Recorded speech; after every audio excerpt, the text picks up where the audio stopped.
Alors, je vais passer en revue la définition, ou bien le rappel des définitions que vous avez vues l'année dernière, et puis pour enchaîner sur des éléments de symétrie que vous n'avez pas étudiés l'année dernière, qui sont importants pour ce programme. Alors, une opération de symétrie, tout le monde sait ce que c'est. C'est une opération qui fait passer le cristal d'une position initiale, de départ. Vous avez votre cristal, il a une configuration ou bien une position initiale. Vous lui faites subir une opération, bon, n'importe un mouvement, n'importe lequel. Si vous arrivez à avoir une position ou bien une figure identique, disons, à ce qui était votre cristal au début, à ce moment-là, vous allez dire que l'opération qu'a subi mon cristal, c'est une opération de symétrie. Pourquoi? Parce que ça va me ramener mon cristal à une position équivalente. Ça, c'est la définition de la symétrie de manière générale. Que ce soit en cristallographie, que ce soit en chimie organique, que ce soit dans la théorie des groupes, parce qu'il y a, même en biologie, si vous voulez. Donc, ceci dit, on va... Quand je dis symétrie, excusez-moi, j'ai mon laser qui marche quand même. Quand je dis symétrie des figures finies, alors, figure finie. Alors, quand parce que l'année dernière, vous n'avez pas, vous avez étudié la symétrie tout à l'heure, mais la symétrie concerne quoi? Des figures finies. Les figures finies, ça veut dire que le réseau, qu'est-ce qu'il y a dans le réseau? Il y a des mailles, une infinité de mailles. Alors, qu'est-ce que vous allez étudier comme symétrie? C'est la symétrie de position d'une figure finie, telle qu'une maille, par exemple. Vous oubliez le réseau et vous prenez seulement une maille. Et sur cette maille, vous cherchez les éléments de symétrie, et c'est là qu'on dit figure finie. Elle est finie, elle est figée, elle est placée. Donc, on distingue les opérations de symétrie directe et inverse. Alors, la symétrie directe et la symétrie inverse. Toujours dans le volet symétrie des figures finies. Donc là,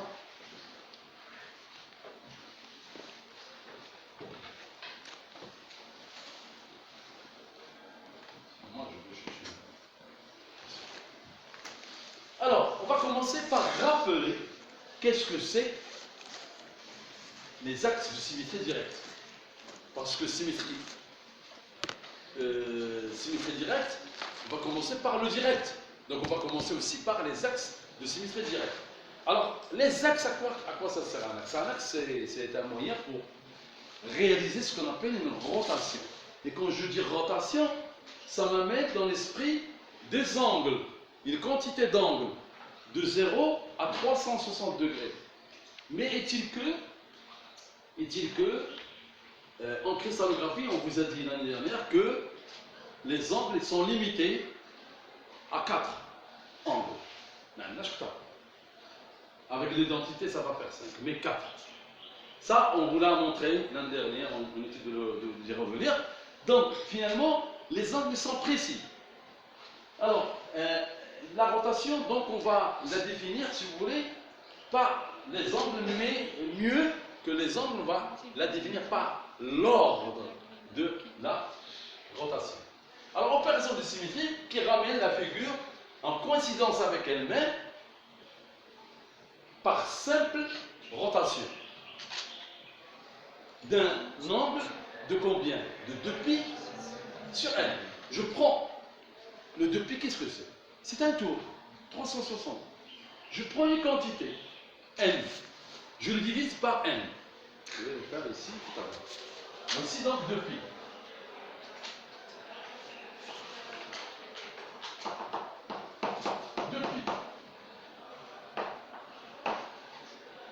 Alors, de combien je vais tourner autour de mon axe? Sachant que je vais placer mon axe perpendiculairement au tableau, ici, comme ça. Je l'imagine comme étant une tige qui perce le tableau. Et je vais tourner autour de mon axe. De combien? D'une quantité J'ai dit tout à l'heure que ce sont des angles bien définis pour la cristallographie, pas en chimie organique et pas dans d'autres disciplines.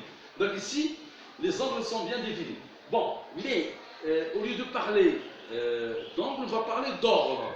Alors l'ordre, qu'est-ce que c'est? C'est le nombre de fois avec laquelle je divise 2π. C'est 2π sur 1. Donc, si je divise 2π par 2, par exemple, donc n égale à 2, ça va me donner 2π sur 2. Donc 2π, voilà. Je fais un demi-tour. 2π sur 2. Ça, c'est 2π sur 2. Et ça, c'est l'ordre 2. Qui va me donner combien? En angle, il va me donner π. Ça, c'est l'ordre. Il se peut, enfin, il y a aussi l'ordre 3. 2π sur 3. Donc 2π sur 3, c'est quelque chose comme ça.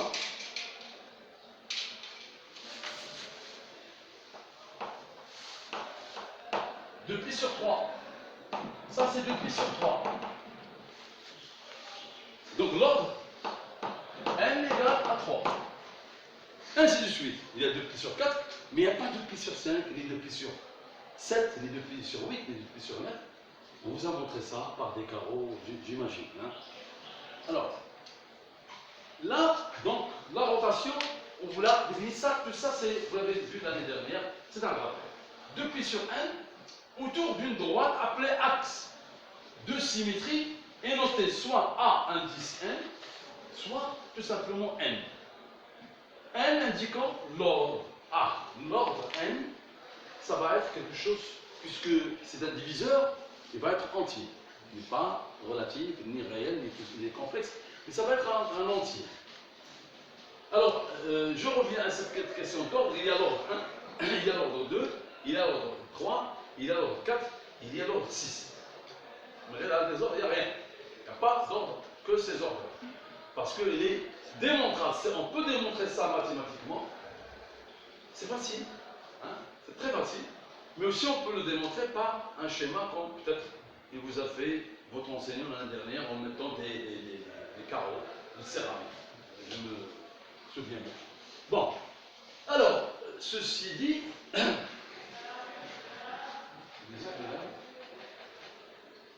alors, exemple. Je vais prendre un exemple. Là, quand vous cherchez l'opération de symétrie, ou bien l'élément de symétrie, rappelez-vous bien que je viens de vous dire ici, je prends mon axe perpendiculaire au dessin, perpendiculaire au tableau notamment. Mais vous allez me dire, mais pourquoi vous avez choisi cette place? On peut choisir, par exemple, un axe dans le tableau. Comme ça, ou comme ça, ou comme ça, pourquoi pas. Mais donc, quand vous cherchez un élément de symétrie, il faut d'abord le situer, le positionner. Mais le marquer sur une feuille ou bien sur un tableau, il faut utiliser des symboles. Alors des symboles qu'on va voir tout à l'heure et que vous avez certainement vu l'année dernière. Donc prenons comme exemple l'ordre 2. Et là, je prends un axe d'ordre 2 parallèle à Z. Et là, je ne vais pas vous dessiner une maille, je vais le faire dans l'espace à 3 dimensions, comme ceci. Voilà, x, y, z. D'accord? X, y, z. Ensuite, je vais placer mon axe parallèle au Z. Mon axe parallèle au Z, je le représente de cette façon. On peut le représenter par disons, un axe avec deux flèches. Vous voyez une flèche, double flèche si vous voulez. On peut le représenter comme ça. Comme ça. Ça, c'est. On peut le représenter comme ça. Ou bien comme ça. De toute façon, c'est pas faux. Alors, je vais prendre maintenant, je vais oublier la maille, le cube, l'hexagonale, tout ça. Je vais prendre un point dans l'espace. Un point M.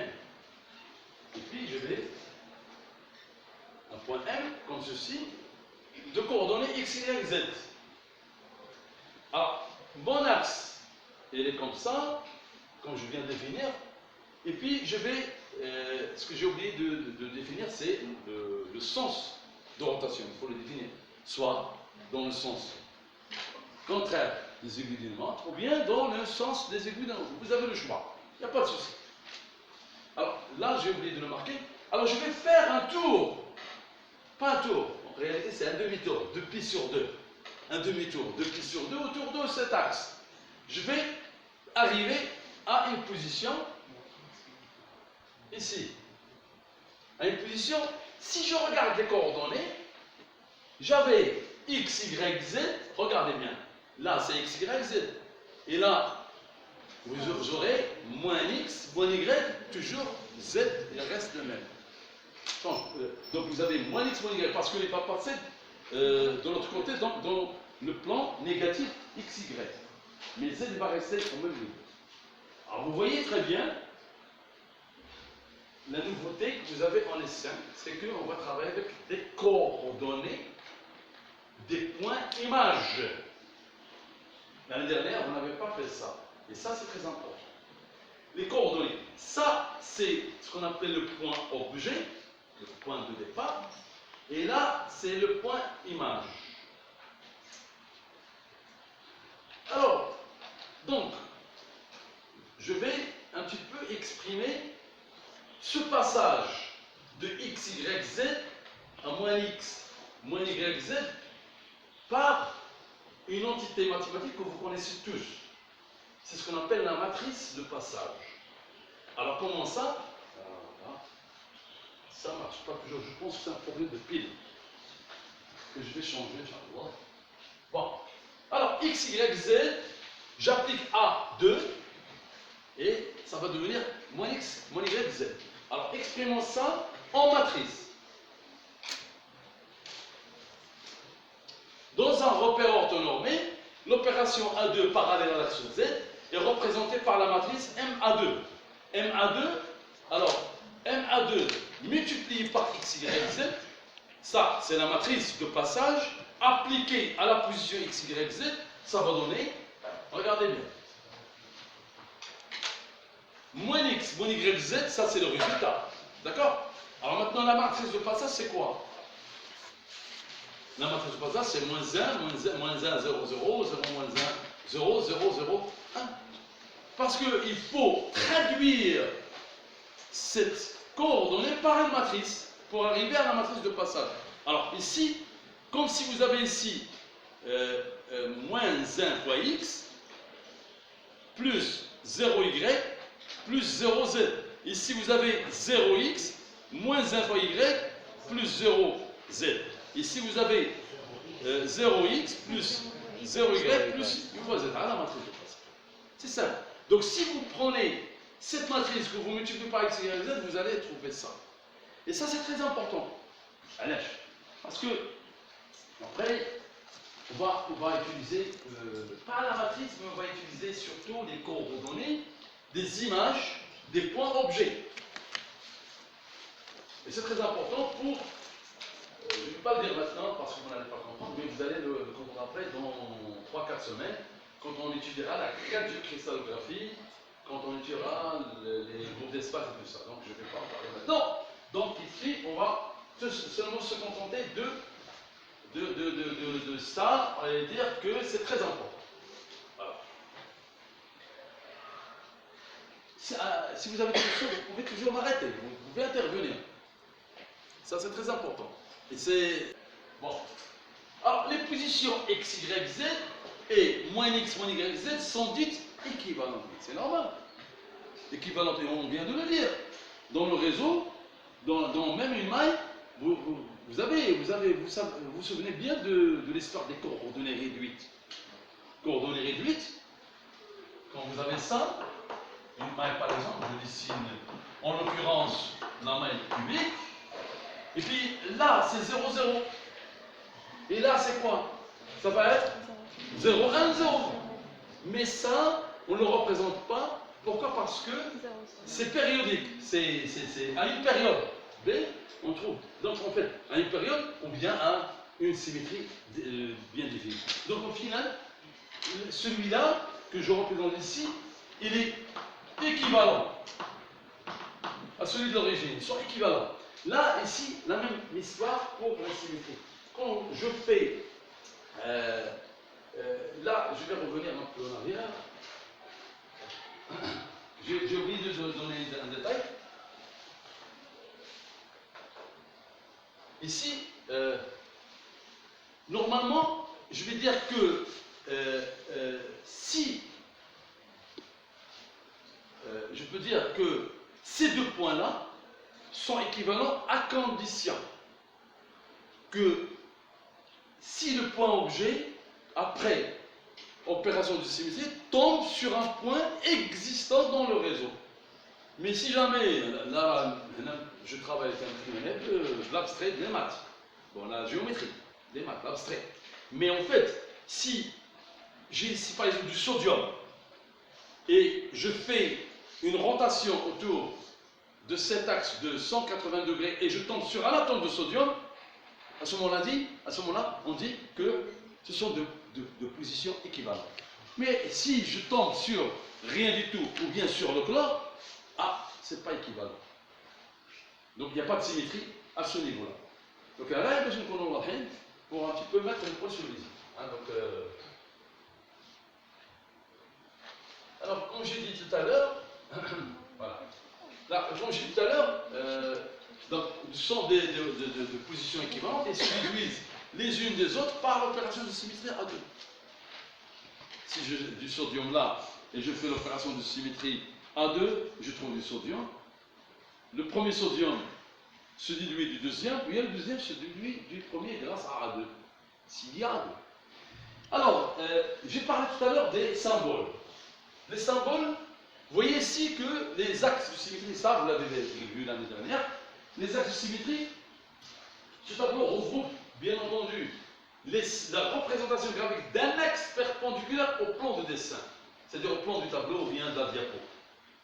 Donc la représentation que vous avez devant vous, c'est une représentation des axes perpendiculaires au tableau. Qu'en est-il pour les axes qui sont parallèles au tableau? On les représente par une double flèche comme ça. Tout simplement. Que ce soit A2, A3, A4, A6, vous représentez comme ça. D'accord? À la limite, si on veut être précis dans notre schéma, pour A3, on représente un axe comme ça. Mais aussi, il n'y a aucun problème si on représente A3 comme ça, ou bien A2, ou bien A6. S'il est parallèle au tableau. S'ils sont perpendiculaires, on les représente de cette manière. Alors, pour le 1, on met rien, parce que c'est l'identité. Pratiquement, on ne bouge pas. Pour le 2, on a une ellipse 8, comme je l'ai fait ici. Pour le 3, on a un triangle, petit triangle équilatéral. Pour le 4, il n'y a pas de thème, vous l'avez remarqué. Et puis le 6, vous avez un petit hexagone. Alors,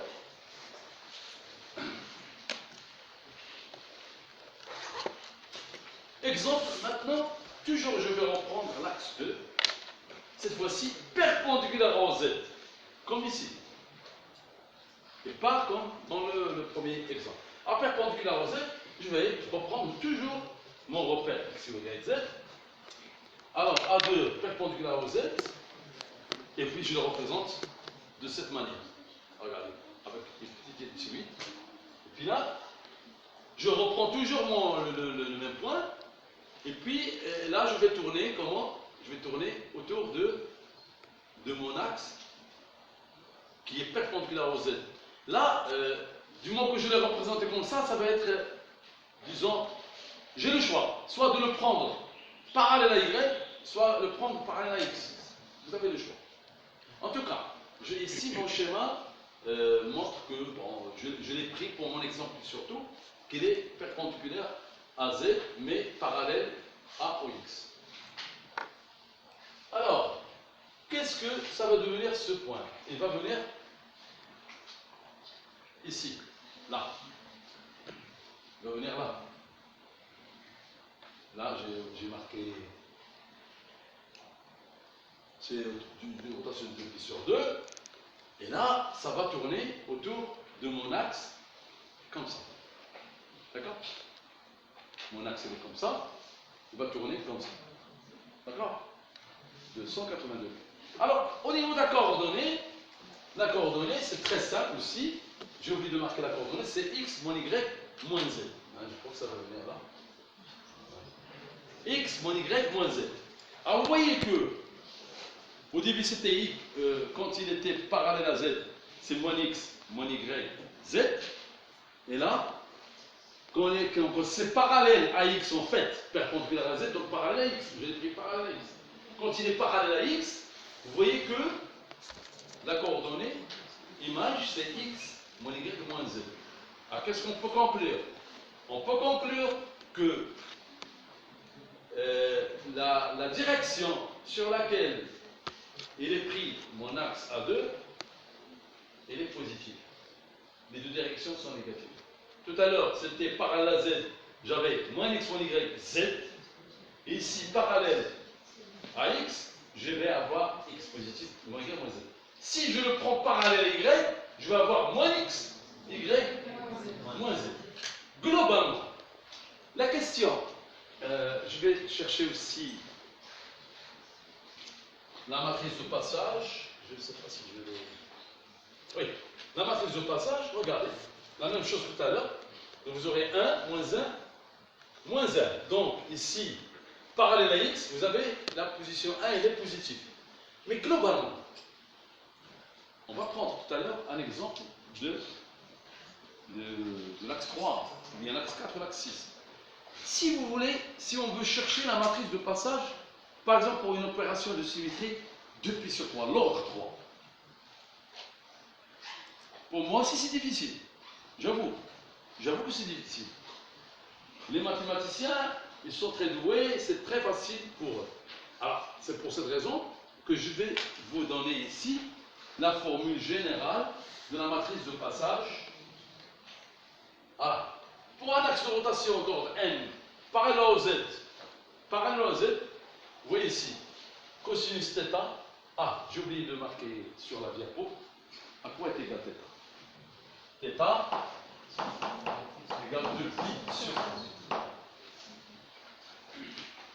Si là, vous mettez l'ordre 2, vous aurez pi. Vous mettez l'ordre 3, vous aurez 2 pi sur 3. Donc ici, vous avez parallèle au z, vous avez cosinus θ, sinus θ, 0. Moins sinus θ, cosinus θ, 0. Et puis 0, 0, 1.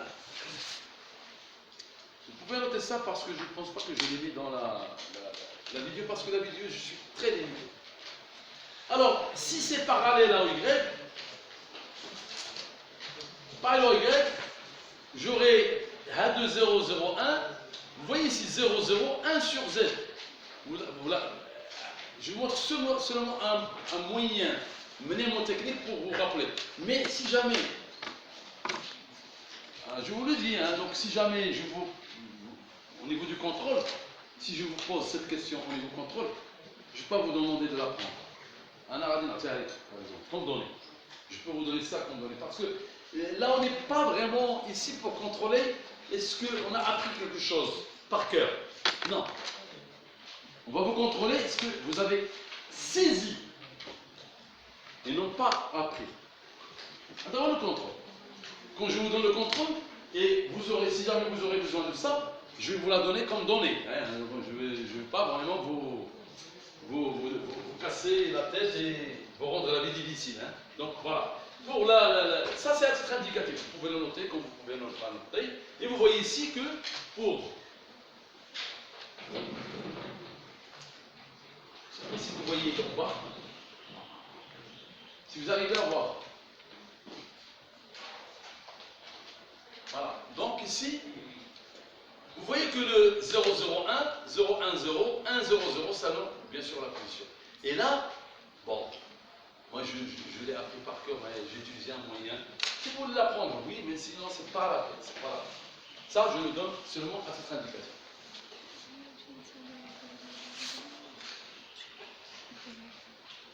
Si je veux reprendre le même exemple de A2 sur A3, exemple général, je ne vais pas le réussir correctement sur la diaponie, sur le tableau.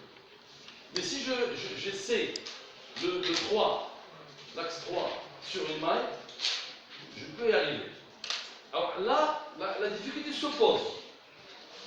Il va se poser, on va résoudre cette difficulté après, on va définir quelque chose qui va nous aider normalement dans nos dessins. Vous allez voir. Donc vous pouvez réagir si vous avez des questions, vous avez des remarques. Et si vous n'avez pas compris quelque chose, vous pouvez demander. Al-Shikouloula, ça fait une petite révision, mais à l'intérieur de laquelle on a un petit peu mis un peu de sel sur ce que vous avez vu l'année dernière. Mais il y a les matrices, il va y avoir autre chose, c'est les groupes ponctuels de symétrie que vous n'avez pas étudié l'année dernière. Bon, on va voir ça. Bon, est-ce que vous avez des questions? Sinon, on passe au deuxième fameux élément de symétrie, à savoir l'inversion. L'inversion, comme son nom l'indique, on va inverser, si vous voulez, le point objet, on va l'inverser par rapport à un centre d'inversion. Donc il va y avoir une inversion, mais par rapport à quoi? Pas par rapport à un axe. Si c'est par rapport à un axe, ça va être une rotation. Mais on va l'inverser par rapport à un centre. Un centre qui est probablement l'origine du centre de gravité de la figure. Bon, et s'effectue par rapport à un point, ce qu'on appelle centre de symétrie ou bien centre d'inversion, et qui est noté I. I. Alors, schématiquement parlant, on va prendre toujours notre repère x, y, z. Et le centre, je vais prendre le centre du repère qui va être probablement le centre de gravité de votre figure et que je vais désigner par I. I, pour l'instant, I, je le mets I par précaution, mais après on doit l'essayer. Est-ce que c'est vraiment un centre d'inversion ou pas? Bon. Alors, prenons comme tout à l'heure un point de coordonnées x, y, z. Alors, la symétrie, c'est-à-dire, je vais l'inverser par rapport à ce centre, il va passer de l'autre côté du centre, mais l'inversion, quelle est la différence entre inversion et axe de symétrie? En fait, ils se ressemblent un petit peu, mais la différence c'est que l'inversion, on le fait par rapport à un centre à égale distance. Je n'ai pas voulu surcharger la figure, mais ici, si vous avez ici M, ici O, donc il a M', vous avez la distance MO égale au M', en valeur algébrique. Et puis, comme tout à l'heure, si j'inverse ce motif et il tombe sur un motif semblable, on va dire que ce point et ce point sont des points équivalents. Alors maintenant, les coordonnées. X, Y, Z, il est bien tout à fait trivial de dire que ça va être moins X, moins Y, moins Z. Et puis la matrice de passage, ça va être quelque chose comme ça. Voilà, donc la matrice de passage, c'est quelque chose comme ça. Moins 1 partout. Voilà. X va devenir moins X, Y va devenir moins Y, et Z va devenir moins Z. Donc, le centre de symétrie est représenté par un point. Voilà. Donc, vous voyez que c'est simple. Maintenant, il reste à définir, toujours dans le volet de la symétrie directe. Ou bien, bon, la symétrie directe, vous avez les axes directs, vous avez le centre d'inversion, et on va avoir aussi ce qu'on appelle les plans miroirs. Plans miroirs, ou bien tout simplement plans de symétrie. On n'a pas un miroir parce que leur définition ressemble un petit peu à un miroir. Bon, si vous permettez, je peux changer. Alors la réflexion. La réflexion s'effectue par rapport à un plan miroir, noté M, mais là, le miroir comme l'axe, bon, le centre d'inversion, il est pratiquement toujours placé au centre de la figure, mais l'axe, il a une position que vous devez normalement trouver. Et puis le miroir aussi, il faut le positionner. Donc il faut donner la position du miroir. Ici, l'exemple, je vais donner un exemple avec un miroir ou bien un plan M perpendiculaire à Y, comme ceci. Voilà, donc je prends ce plan et je prends un point M ici. Donc, comme s'il y a quelqu'un qui se regarde devant un miroir, normalement, en optique, son image se trouve derrière le miroir. Son image elle se trouve derrière le miroir à égale distance de part et d'autre du miroir. Mais en fait, s'il y a au niveau du vrai miroir, il y a quand même une couche argentée qui reflète, si vous voulez, notre image. Bon, là, l'image de ce point-là, c'est à égale distance, regardez. il va se situer ici. Maintenant, la position x, y, z va devenir quoi? Va devenir x moins y, z. Alors, le fait que le miroir il est perpendiculaire à y, vous avez la position y qui va s'inverser, c'est-à-dire qu'il va prendre une valeur négative. الله يخليك لما كانش عامل شتي كوردونيه سولو دوكا ولا راه غادي كاين واحد الزيت la série 2. La série 2, vous allez essayer de comprendre bien ce passage, ce changement de coordonnées, de la coordonnée du point G à la coordonnée point I. C'est très important. Alors la matrice de passage, vous allez deviner que c'est 1, 1, 1 moins 1. Voilà, 1 moins 1. 1 moins 1. Là, c'est 1 moins 1. Alors, concernant la représentation des plans de symétrie dans la figure, dans la représentation graphique. Alors, il y a des plans qu'on va avoir, des plans qui sont perpendiculaires au dessin, ou bien perpendiculaires au tableau, perpendiculaires à la diapo. Ils sont représentés par des traits. Soit un trait horizontal, soit un trait vertical. Un seul trait. Imaginez que votre plan, ici, il est là, et est perpendiculaire au tableau, il est représenté par un trait. S'il est perpendiculaire au tableau comme ça, on ne représente pas un trait. S'il est perpendiculaire comme ça, on ne représente pas un trait. Et tout à l'heure, je l'ai représenté comme ça, de façon à 3 dimensions, pour que vous puissiez voir. Mais en fait, la représentation, c'est un trait. S'il est perpendiculaire au dessin.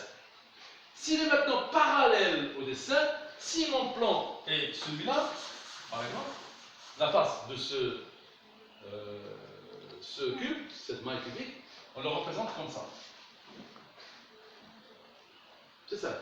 On peut entendre ça. Ok? Bah, tout ceci, ça rentre dans le volet rappel.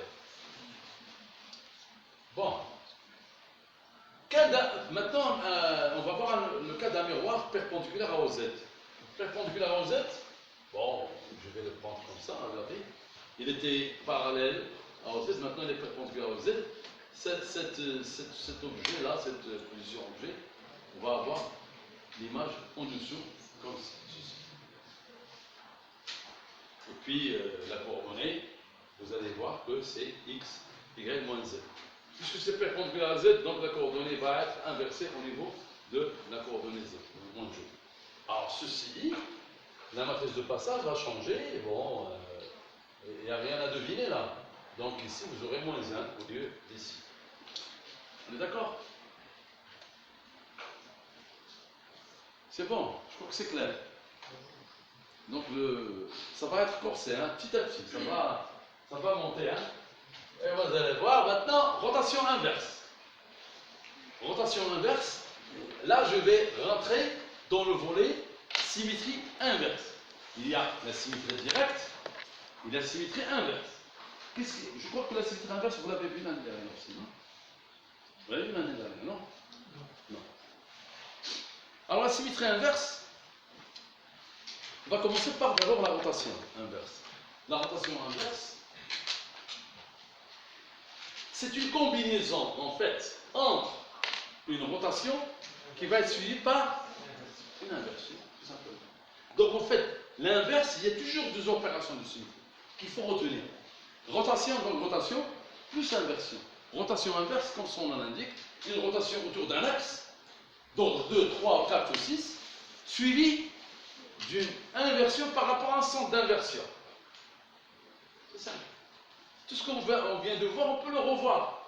Par exemple, l'axe 2, on peut voir l'axe 2 inverse. L'opération 2, position 2 ici, et puis on va l'inverser ici. Par contre, ici, regardez, par exemple, l'axe de rotation inverse, notez, oui, d'abord la note. On en note A, bas, N, ou N bas. L'axe direct A, il est noté A, indice N. Indirect ou bien inverse, noté A bas. L'axe direct N, noté, on peut le noter aussi petit n. L'axe inverse, on peut le noter aussi N bas. Il n'y a pas quelque chose de très compliqué à ce moment-là, jusqu'à ce moment-là. Bon, alors l'exemple, je vais prendre l'axe de moins, de bas, comme tout à l'heure, mais on va prendre l'axe de bas. Là, je vais prendre un exemple. Regardez. Voilà. Donc, de bas, ici j'ai mon point x, y, z, je vais avoir comment dirais-je, une image intermédiaire. Ce n'est pas la position finale. Elle va venir là, certes, mais ce n'est pas fini. Pourquoi c'est pas fini? Parce que si je finis ici, ça veut dire que seulement c'est 1. Mais là, je vais continuer. Je vais avoir cette position que je note rien ici comme point, mais que je vais inverser ici. Une position intermédiaire, je vais inverser là. Je vais avoir le point final, c'est x, y, moins z. X, y, moins z. Ça vous rappelle quelque chose? Le plan. Donc, l'opération, on va voir l'opération de bas équivalente à un miroir. Donc, on entre un petit peu dans le volet équivalence des éléments de symétrie, et ça, on va le développer Inch'Allah dans les prochains cours. Alors, comme tout à l'heure, qu'est-ce qui se passe?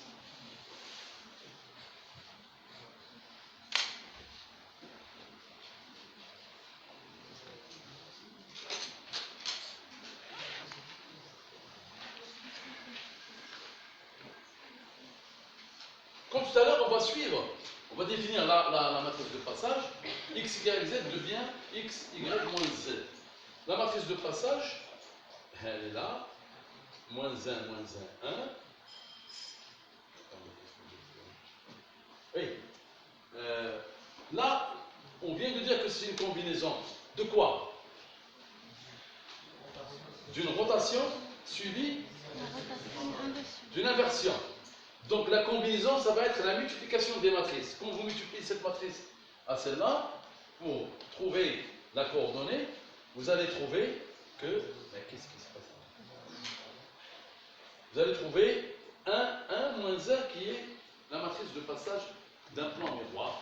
Donc 2 moins, bien 2 barres, est équivalent à un miroir. Donc la réflexion est une opération de symétrie inverse. La réflexion est une opération de symétrie inverse, ou bien l'opération de symétrie inverse, rotation inverse d'ordre 2 est équivalent, bien, c'est une réflexion. Alors, avant d'aller plus loin, parce que ça va me servir dans les cours suivants, quand vous avez cette notion d'équivalence, qu'est-ce que ça veut dire l'équivalence? C'est-à-dire que c'est identique, mais l'apparence n'est pas la même. Halaj, 2, c'est un chiffre, 2. Et 4 sur 2, ils sont équivalents, mais ils n'ont pas la même apparence. Maintenant, je vais construire un groupe de chiffres, un groupe de nombres, ou bien un ensemble d'éléments de nombres. Et vous avez étudié qu'est-ce que c'est qu'un ensemble. Qu'est-ce que ça veut dire un ensemble d'éléments? Un ensemble d'éléments, c'est un ensemble qui contient des éléments qui ne sont pas équivalents. Ça, vous savez, en maths.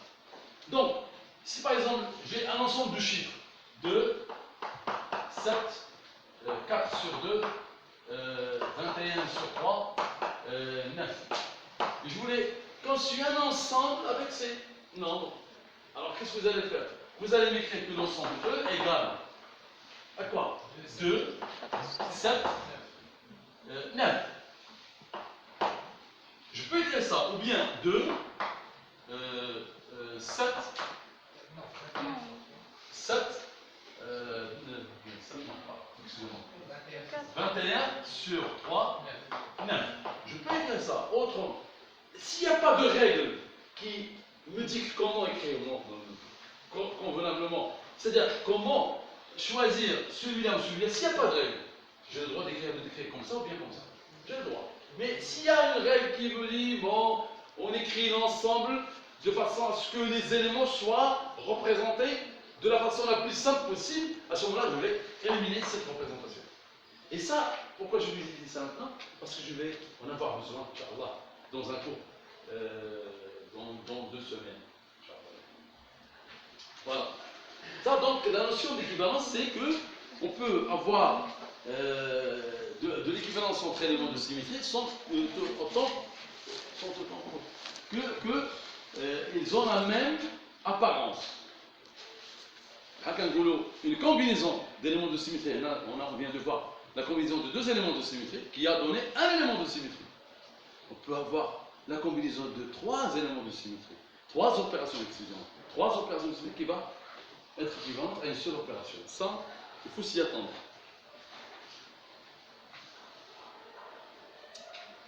Alors donc la matrice de passage, ça aussi je ne vous demande pas de le retenir. Matrice de passage d'un axe inverse d'ordre n, c'est ça, un axe d'ordre n, oui, c'est ça. Et ça, c'est, vous pouvez me dire, il est parallèle à quoi? À quel axe? Z, parce que vous voyez ici 0, 0, moins 0. Maintenant, vous commencez à comprendre. Donc parallèle à Z. Bon, inutile d'écrire les autres directions, mais c'est pas grave. Bon. Alors, maintenant, les symboles, ou bien les représentations graphiques des axes inverses, c'est simple. Vous prenez la représentation de l'axe direct, par exemple ici, l'axe direct, c'est une ellipse, et puis vous mettez une ellipse vide à l'intérieur. La même chose ici, la représentation de l'axe direct, vous mettez, disons, un cercle vide. Bon, là aussi. Donc, là, un triangle, parce que le triangle, c'est un sous-ensemble de l'hexagonal. Donc, bon, c'est les gens qui ont prononcé ça. Mais n'empêche que, si vous regardez d'autres bouquins, d'autres, peut-être sites académiques, ils peuvent, par exemple, vous proposer autre représentation qui est légèrement différente, mais c'est selon les auteurs. Hein. Donc il y a toujours une petite différence entre les auteurs. Ce que je vous demande, c'est de retenir, bien sûr, ce qu'on a adopté ici comme représentation.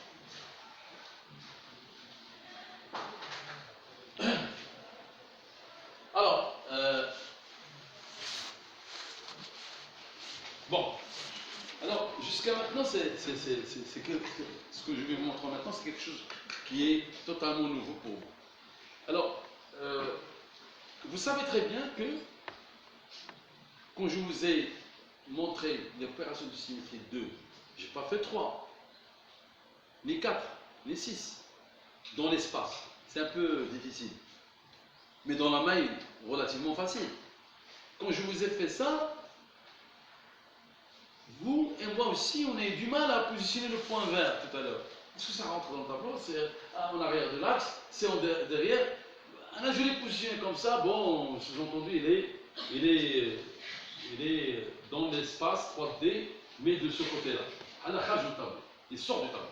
Ça, je l'ai représenté comme ça. Bon. Pour la plupart d'entre vous, peut-être vous le voyez autrement. Alors, pour résoudre cette problématique, il y a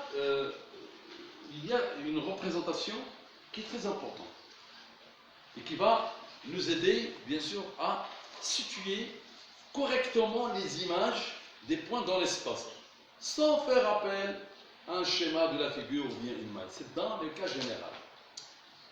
Alors, et ça, je vais le définir tout en vous donnant l'illustration. L'illustration qui va venir après. Alors, afin de déterminer l'ensemble des positions équivalentes pour un élément ou un ensemble d'éléments de symétrie, on utilise ce qu'on appelle une représentation qui est très pratique, appelée représentation stéréographique. Alors, stéréographique, on va représenter le réseau par une sphère. Une sphère de la Terre. La Terre, s'il y a un avion, par exemple, ou bien un objet, ou bien un obus, ou bien même ici, nous-mêmes, vous voulez donner la coordonnée de, et ça je crois que vous l'avez vu en maths, vous voulez donner la coordonnée d'un objet, d'un point sur la Terre. C'est sphérique.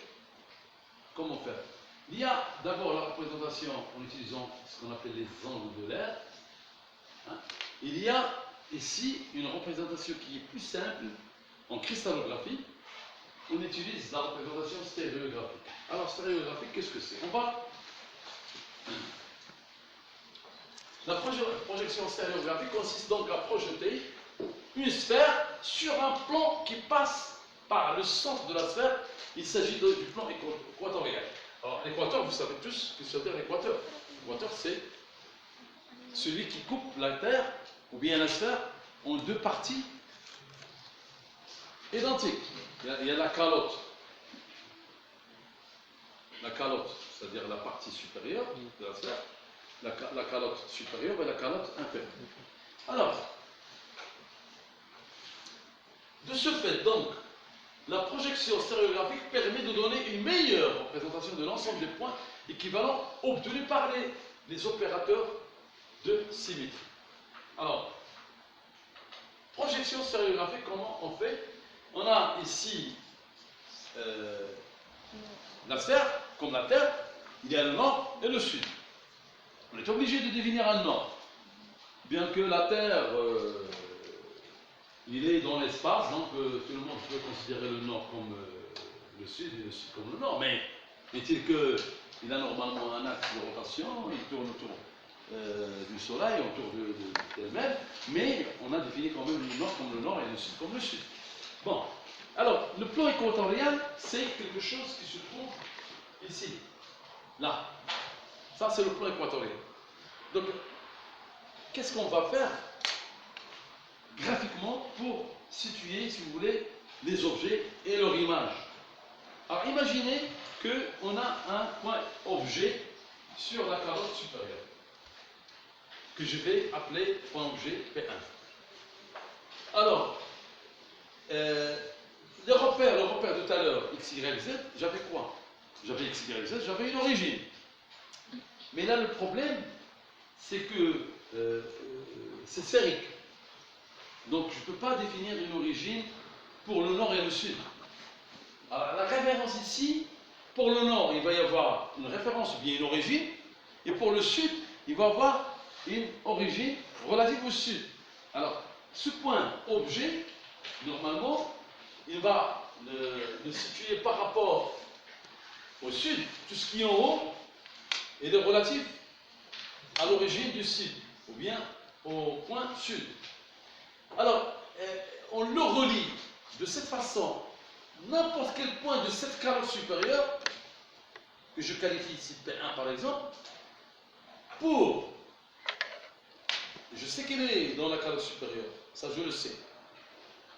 Mais comment le différencier, par exemple, par rapport à un autre point qui se trouve sur la calotte inférieure du même niveau? Ça va me poser un problème. Ça, on va le résoudre par des marques. Alors, là, l'impact, ou bien le point d'intersection avec le plan équatorial, ça va être un point que je vais marquer par une croix et que j'appelle P'1. Regardez-moi. Prenons par exemple maintenant un autre point objet sur la calotte de bas. P2, je vais appeler P2. Maintenant, tout ce qui est en bas, la référence, ça va être le nord. La référence au nord, je vais le relier au nord. Et puis le point d'impact ici, que je vais considérer là, le point d'impact avec le plan équatorial, ça va être un point que je vais représenter par un rang. Pourquoi rang? Et je n'ai pas marqué croix. C'est pour dire que rang veut dire tous les points d'impact avec le plan équatorial, mais qui se trouvent en bas. Croix, quand je vois croix et vous croix, tout le monde voit croix, sur le plan équatorial, il va dire que c'est un point image ou bien d'impact d'un point sur la calotte supérieure par référence au sud. On est d'accord? Maintenant, on va prendre ce plan équatorial, on va effacer le jaune, on va effacer la sphère, ça il va pas gêner on n'a plus besoin. On va prendre seulement le plan équatorial et on va le mettre parallèle au plan de dessin. Regardez ce que vous avez. Voilà. Voilà ce qu'on va voir. Déjà, ça va nous simplifier beaucoup la vie. La croix ici, point croix, je vois directement que c'est un point qui se trouve sur la calotte en haut, et puis le bas, c'est celui qui se trouve sur la calotte inférieure, la calotte de bas. Alors, pourquoi cette représentation? Justement parce qu'on aura besoin, quand on fait une rotation ou bien une inversion, il va y avoir des points dont l'image va passer en bas. Et c'est difficile de suivre sur le système X, Y, Z. C'est difficile de suivre, surtout graphiquement. Là, avec ce moyen-là, on peut marquer par croix celui qui est resté en haut et par rond celui qui est passé en bas. Voilà donc. Alors, si vous avez des questions, je ne vais pas changer la diapo, vous pouvez me poser des questions maintenant sur la projection sur le graphique. Sinon, on va appliquer ça sur ce qu'on vient de voir comme élément de symétrie directe ou bien inverse. On va voir quelques exemples. Est-ce que vous n'avez pas de questions? Bon, je passe. Représentation des principales opérations de symétrie. Regardez, si je prends par exemple l'axe 2, d'accord? Alors, faites attention. Là, l'axe 2, il est perpendiculaire à quoi? Au dessin. Mais il est parallèle à SN. Vous vous rappelez bien SN? SN, sud-nord. Point sud, point nord. S'il est parallèle, donc perpendiculaire au point équatorial. Il est perpendiculaire au point équatorial. Donc je prends un point objet. Vous vous rappelez bien tout à l'heure, j'ai pris le point objet en vert, en haut. Et je vais le prendre en haut. Comment je vais le représenter? Pas une croix, tout simplement. Une croix. Et puis je vais réaliser l'opération de symétrie, quoi? À deux pieds sur deux autour de l'axe qui est perpendiculaire au tableau. Donc, qu'est-ce qui va se passer? Il va passer par en bas, attention. Il est perpendiculaire au tableau. Mon axe, il est perpendiculaire au tableau, je le représente comme ça. Il ne va pas passer en bas. Il va rester toujours sur la calotte supérieure. Et il va passer ici. Là. Regardez. Il va passer là. Mais toujours est-il que il va rester sur la calotte supérieure. On est d'accord? Donc, croix-croix. Ça veut dire que ici, mon point image et objet se trouve toujours. Et là, c'est facile de lire les X, Y, Z. X, Y, Z ou bien X moins Y moins Z, etc. Ici, ça se voit facilement. Maintenant, prenons l'exemple de parallèle au dessin ou bien perpendiculaire à SN. Je prends axe 2, perpendiculaire à SN, ça veut dire comment? Ça veut dire que parallèle. Ah ouais, c'est en flèche, regardez. Il est en flèche, parallèle au dessin. Alors je prends toujours mon point objet qui se trouve toujours sur la calotte supérieure, là. Et puis, mon axe il est comme ça. Je vais tourner le bas. Alors l'image va être représentée par un petit cercle. Et là, je vois que c'est simple, plus simple que tout à l'heure. Alors ça, c'est du nouveau qu'on vous apprend. Là, bon. Je vais prendre maintenant un miroir. Un miroir M, il est perpendiculaire au tableau, ça veut dire qu'il est parallèle à SN. Alors, d'abord, on dit SN. Après, je vais oublier SN. Je vais dire seulement parallèle, perpendiculaire au dessin. Là, il est perpendiculaire, parce que la représentation, tout à l'heure, je vous ai dit qu'une barre, ça veut dire perpendiculaire. Alors, là, perpendiculaire, je vais prendre toujours le même point objet. Même point objet. Voilà. Un point. Son image. Mon miroir, il est comme ça. Mon point, il est là. Son image, il est là. Il va se trouver toujours sur la calotte supérieure, donc avec une croix. Si je prends maintenant un miroir qui est parallèle. Parallèle. Là, je vous ai fait l'image et l'objet. Parallèle. Vous avez la croix. J'ai ici la feuille. C'est la calotte. Je mets ici un point. Mon miroir, il est parallèle au dessin, c'est-à-dire parallèle au plan équatorial. Son image, elle est derrière. Donc derrière, c'est-à-dire qu'il va passer en bas de la calotte. Votre plan équatorial, comme tout à l'heure, comme on l'a montré tout à l'heure. Voici mon sphère. Mon point, il est là. Sur la calotte supérieure, son image va se situer sur la calotte inférieur. Donc on va le représenter sur le point contrôlé par un rond. D'accord? Donc ils vont coïncider ici. Comme une feuille entre les deux. Comme une feuille. Alors, donc ici, concernant. Maintenant, tout à l'heure, je vous ai dit, il m'est difficile de vous représenter l'opération de symétrie 2π sur 3 sur l'espace x, y, z. Ici, ça va être facile. Regardez bien. L'axe A3. Si vous n'avez pas de question, je peux changer de cap. Alors, axe 3 parallèle à SN. Ça veut dire perpendiculaire au tableau. Je vais prendre ça comme objet. 2π sur 3, il va rester sur la calotte supérieure, donc il va passer là. Si je réalise une deuxième opération de symétrie 2π sur 3 sur l'image, il va passer celui-là et ici. Si je réalise une troisième, je vais retomber sur la position initiale. Sur 4, je ne sais pas, oui, sur 4. Je prends 4, bon, ça va être de même. Parce que dans l'espace YZ, ce n'est pas évident de réaliser une opération de symétrie d'ordre 3 ou d'ordre 4. On est d'accord? Les mêmes, c'est le moment où je peux répéter. Ou bien vous allez faire ça avec un peu plus de temps. Mais est-il que de saisir l'occasion, et si vous voulez que je répète, je reprends un autre exemple, je peux le faire, il n'y a pas de souci.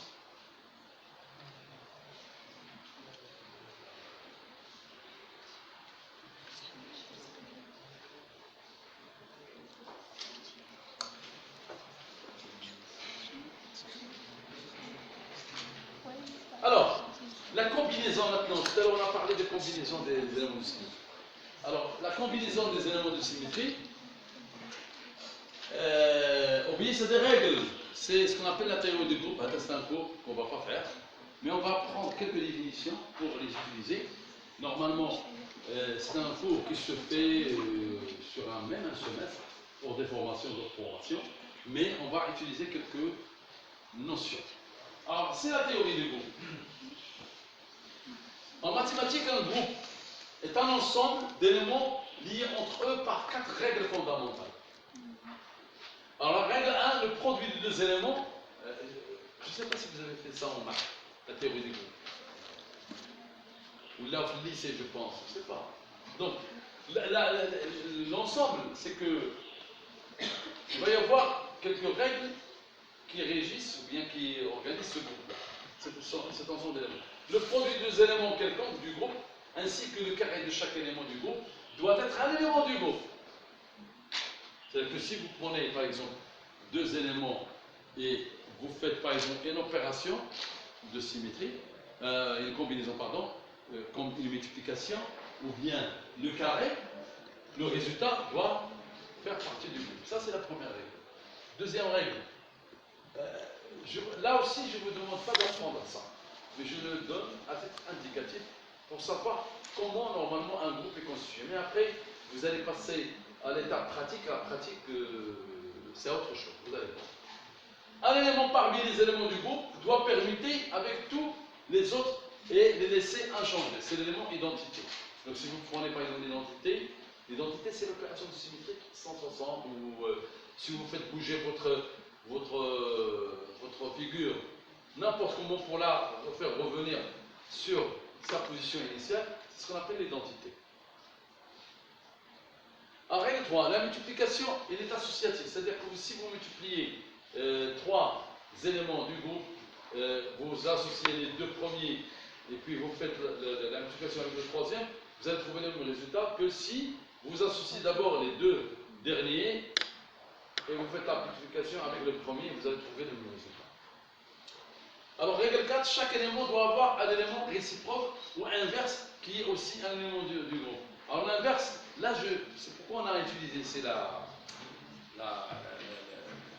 matrice de passage, parce que la matrice inverse, normalement, doit aussi faire partie du groupe. J'ai la matrice inverse. C'est la matrice qui correspond, si vous voulez, à l'opération de symétrie inverse. L'ensemble des opérations de symétrie ponctuelles doit constituer un groupe au sens mathématique du terme. Et là, c'est en fait des règles mathématiques qu'on peut appliquer sur le groupe de symétrie. Alors pour atterrir et pour revenir à la chose suivante, c'est que ces éléments de symétrie qu'on vient de voir, qui sont directs d'abord, on va les rassembler, comme je l'ai dit tout à l'heure, dans un ensemble qui va constituer ce qu'on appelle un groupe ponctuel de symétrie. Alors, les groupes de symétrie qui existent, qu'est-ce que c'est que les groupes? On vient de voir quelques règles. C'est la combinaison des éléments de symétrie, ou bien sans combinaison, vous les rassemblez dans des groupes ou bien des ensembles. Alors, je préfère, moi, pas ensemble, mais je préfère groupe. Pour arriver à dire groupe de symétrie. Maintenant, ce qui nous importe, c'est les groupes ponctuels de symétrie. Alors, groupe ponctuel de symétrie. Là, cette phrase implique quelque chose de très très important pour nous. C'est là où il y a vraiment la crème de la crème.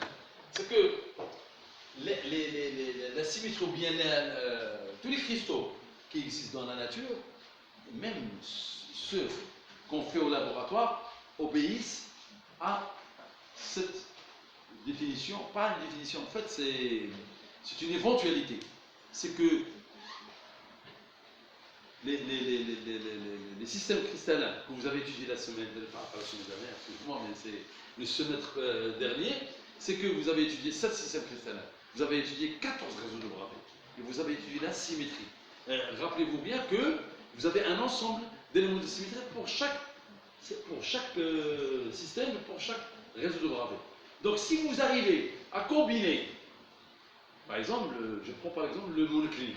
Le monoclinique, qu'est-ce que c'est? Je prends le monoclinique. Le monoclinique, est-ce que vous vous rappelez bien quels sont les éléments de symétrie du monoclinique?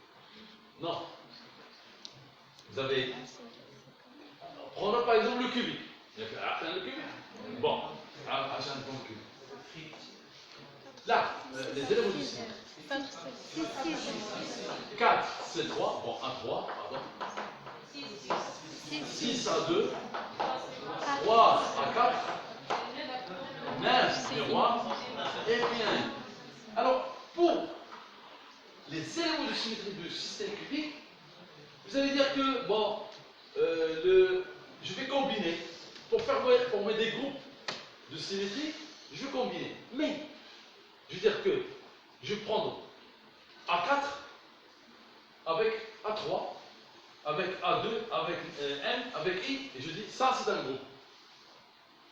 Mais faites attention, il ne faut pas que vous tombiez sur la répétition. Parce que vous devez faire la combinaison qu'on vient, les combinaisons qu'on vient de citer dans la théorie du groupe, avec les règles. Il faut que leur combinaison, normalement, vous ne tombez pas sur cette erreur, ça veut dire que vous n'ayez pas une répétition. Si vous formez un groupe, vous devez essayer la combinaison. Si vous trouvez une répétition, vous devez recommencer et dire que ça, c'est pas un groupe. Vous devez changer la combinaison. Alors, donc je combine ça avec ça, seulement c'est 3, et je regarde. Est-ce que ça fait un groupe ou pas? Non, oui. Je vais combiner les 3. Est-ce que ça fait un groupe? Je combine ces 2. Ainsi de suite. Alors, vous prenez tous les éléments de symétrie de tous les systèmes cristallins, vous faites ce travail-là. À laquelle, ni le savoir, vous ne l'avez pas, ni le temps, vous ne l'avez pas. Vous n'avez plus. Alors, les gens qui nous ont précédés, il y a des années, ils ont fait ce travail-là. Qu'est-ce qu'ils ont trouvé? Ils ont trouvé pour tous ces systèmes, il y a 32 groupes au total. 32 groupes ponctuels de symétrie. 32 groupes ponctuels de symétrie. Donc il y a des centaines de combinaisons. Mais seulement 32 seulement qui sont valables, qui répondent à sa règle que je viens de citer. 32. Alors, les groupes aussi, on peut l'appeler classe. Classe ou ensemble de groupes. Alors, il y a 5 classes cristallines formées par un seul axe. Hein?